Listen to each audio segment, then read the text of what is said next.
안녕하세요. 21년째 주식 중입니다.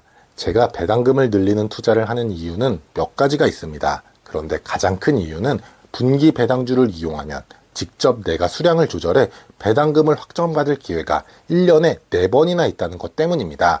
물론 미래의 주가는 알 수가 없기 때문에 주식을 늘리거나 줄일 때에는 주의를 기울여야 되겠죠. 원금 1억 3천만 원으로 1,000만 원 배당금 받기 2024년 프로젝트 마지막 9월 배당 주기. 저는 이렇게 큰 그림을 세웠습니다.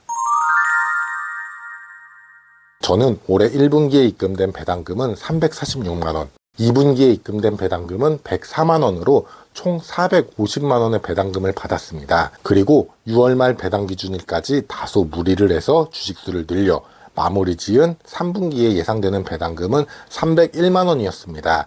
이제 올해 마지막 남은 9월 배당 기준일에 250만 원 배당금을 확보하면 올해 목표로 하는 배당금 1,000만 원을 달성할 수 있게 됩니다. 오늘 영상에서는 먼저 저의 보유 종목 중에서 분기 배당주 리스트와 예상 배당금을 알아본 후에 이론상으로 부족한 배당금을 늘리기 위한 9월 분기 배당주 수량과 배당금을 늘리는 전략을 공유하면서 마무리 짓도록 하겠습니다. 아직도 LG유플러스의 반기 배당 기준일의 공시가 나오지는 않았지만 그래도 반기 배당 기준일인 6월까지 올해 받을 수 있는 4번의 배당 주기 중 3번이 지났습니다. 이제 9월 말까지 새로운 배당 주기, 저의 배당금 확보를 어떻게 하면 예측할 수 없는 주식시장에서 최대한 많은 배당금을 확보할 수 있는지 오늘부터 함께 고민을 해볼 텐데요. 제가 현재 ISA 계좌에서 보유한 종목 중에 9월 말에 분기 배당금을 받을 수 있는 종목은 총 4종목입니다. 하나금융과 우리금융, SK텔레콤, 삼성전자 우선주입니다. 삼성전자 우선주는 다른 고배당주들보다 배당 수익률이 낮은 이유로 작년 말 제가 배당금을 늘리는 방향으로 투자 계획을 변경한 후에 지속적으로 주가 상승 시 비중을 축소하고 있고 앞으로도 계속해서 줄일 예정입니다. 그렇다면 나머지 분기 배당주를 통해서 250만 원의 배당금을 확보해야 하는데 작년 같은 기간인 9월 말 기준에는 99만 원의 배당금을 받았습니다. 올해는 과연 얼마가 예상이 되는지 지금 저의 보유 주식을 예상 배당금으로 7월 15일 기준으로 단순하게 계산해 봤습니다. 저도 결과를 확인하고 9월 말 목표로 하는 배당금 확보를 할 수 있을까 한숨이 나오는 결과가 나왔는데요. 보시는 표와 같이 96만 원이 예상이 됐습니다. 추가로 투입할 원금도 없이 최대한 평가손실도 고려해서 주식수를 늘려야 하기 때문에 이번 9월 말 배당 기준일에 배당금 확보가 가장 난이도가 높게 느껴지는데요. 그래도 하나씩 계획을 세워보도록 하겠습니다.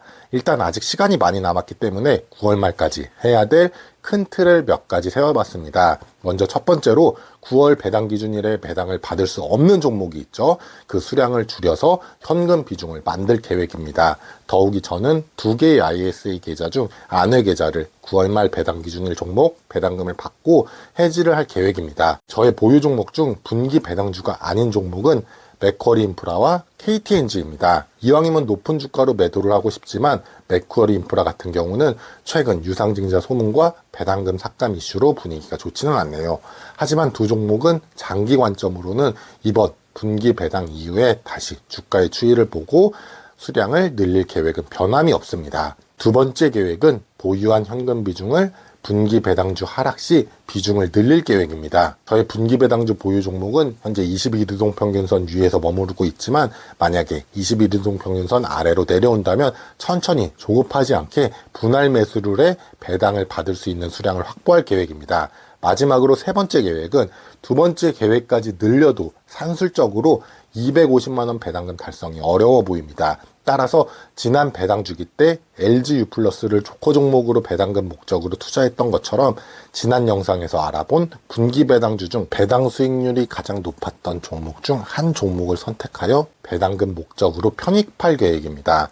8월 초에 나올 2분기 실적을 확인하고 들어가곤 싶지만 다소 늦어질 수가 있어서 천천히 이번 주부터 분할 매수를 할 계획입니다. 항상 지나가 보면 계획대로 생각대로 주식시장이 흘러간 적이 없었던 것 같습니다. 항상 예상하지 못한 변수가 나왔고 중요한 것은 유연하게 생각하고 대응하는 것이었던 것 같습니다. 이번에도 마찬가지라고 생각합니다. 이런 유연한 대응이 가능하게 하는 방법은 투자의 인내심을 바탕이 된 상태에서 나의 계좌 현금 비중과 분할 매매라고 항상 강조드리죠. 구독자님 모두 이번 3분기 좋은 계좌 수익률이 함께 하시길 바라겠습니다. 오늘 영상이 도움이 되셨다면 구독, 좋아요 부탁드립니다.